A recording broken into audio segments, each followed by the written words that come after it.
പണ്ടൊക്കെ വടയെന്ന് കേട്ട് കഴിഞ്ഞാൽ ആദ്യം മനസ്സിലേക്ക് വരുന്നത് ഉഴുന്നുവട അല്ലെങ്കിൽ പരിപ്പ് വട അല്ലേ? പക്ഷേ ഇന്നങ്ങനെയാണോ? പല രൂപത്തിലും ടേസ്റ്റിലും പല പല സാധനങ്ങൾ വെച്ച് വടകൾ ഉണ്ടാക്കാറുണ്ട് അല്ലേ? പച്ചച്ചക്ക വെച്ച് വട ഉണ്ടാക്കാൻ അറിയാമോ?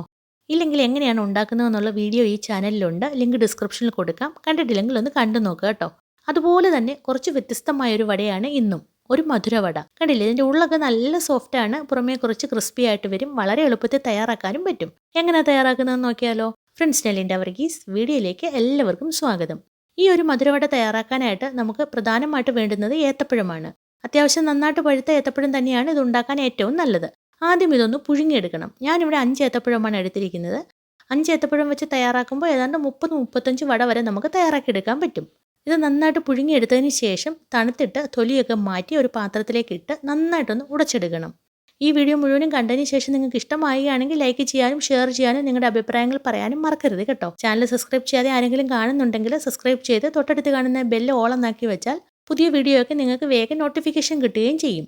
പഴവും ഏത്തപ്പഴവും ഒക്കെ കുറേ ദിവസം പുറത്തിരുന്ന് കഴിഞ്ഞാൽ വേഗം പഴുത്ത് തൊലിയൊക്കെ അങ്ങ് കറുത്തു പോകും അല്ലേ? അങ്ങനെയായ ചിലർക്കെങ്കിലും അത് ഇഷ്ടമല്ലല്ലോ. അപ്പോൾ അങ്ങനെ വരാതിരിക്കാനായിട്ട് പടലയായിട്ട് അത് കട്ട് ചെയ്തെടുത്ത് ഒരു കവറിലാക്കി ഫ്രിഡ്ജിൽ സൂക്ഷിച്ചാൽ ഏതാണ്ട് 1 മാസത്തോളം നമ്മൾ എങ്ങനെ വെച്ചോ അതുപോലെ തന്നെ ഇരിക്കും. തൊലി കറുത്തു പോകുമെന്നേ ഉള്ളൂ കേട്ടോ. അതുകൊണ്ടാണ് ഇവിടെയും ഈ ഏത്തപ്പഴത്തിൻ്റെ തൊലിയൊക്കെ ഇപ്പോൾ കറുത്തിരിക്കുന്നത്. ഞാനിത് ഫ്രിഡ്ജിൽ വെച്ചിരുന്ന പഴമാണ്. ഇനി ഈ കാണുന്ന പോലെ തന്നെ പഴത്തിൻ്റെ തൊലിയെല്ലാം മാറ്റിയെടുത്തതിന് ശേഷം ഇനി ഇത് നന്നായിട്ട് ഉടച്ചെടുക്കുകയാണ്. ഉടച്ചെടുത്തതിന് ശേഷം ഇനി ഇതിലേക്ക് ഏലക്കയാണ് ചേർക്കേണ്ടുന്നത്. ഒരു ഏത്തപ്പഴത്തിന് 1 ഏലക്ക എന്ന രീതിയിൽ എടുക്കണം. ഞാനിവിടെ 5 ഏലക്ക എടുത്തിട്ടുണ്ട്.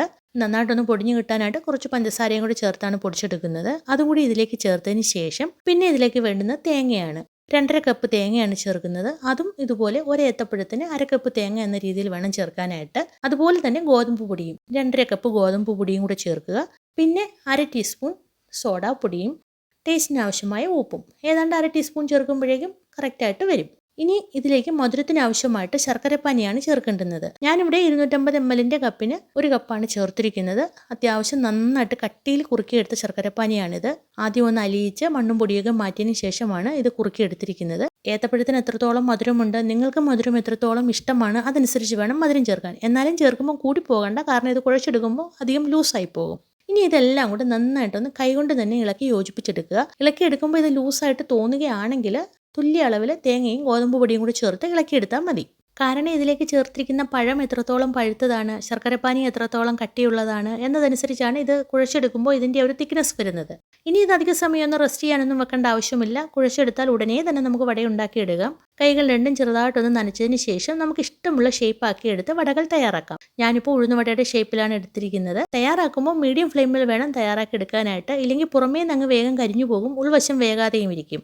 അപ്പോൾ തയ്യാറാക്കി നോക്കിയതിന് ശേഷം നിങ്ങളുടെ അഭിപ്രായങ്ങളൊക്കെ പറയണം. ഇഷ്ടമായ ലൈക്ക് ചെയ്യാൻ മറക്കരുത്. ചാനൽ സബ്സ്ക്രൈബ് ചെയ്യാത്തവരൊക്കെ ഒന്ന് സബ്സ്ക്രൈബ് ചെയ്ത് ബെല്ലൈക്കൺ ഓളാക്കി വെച്ചാൽ പുതിയ വീഡിയോ ഒക്കെ നിങ്ങൾക്ക് കിട്ടും.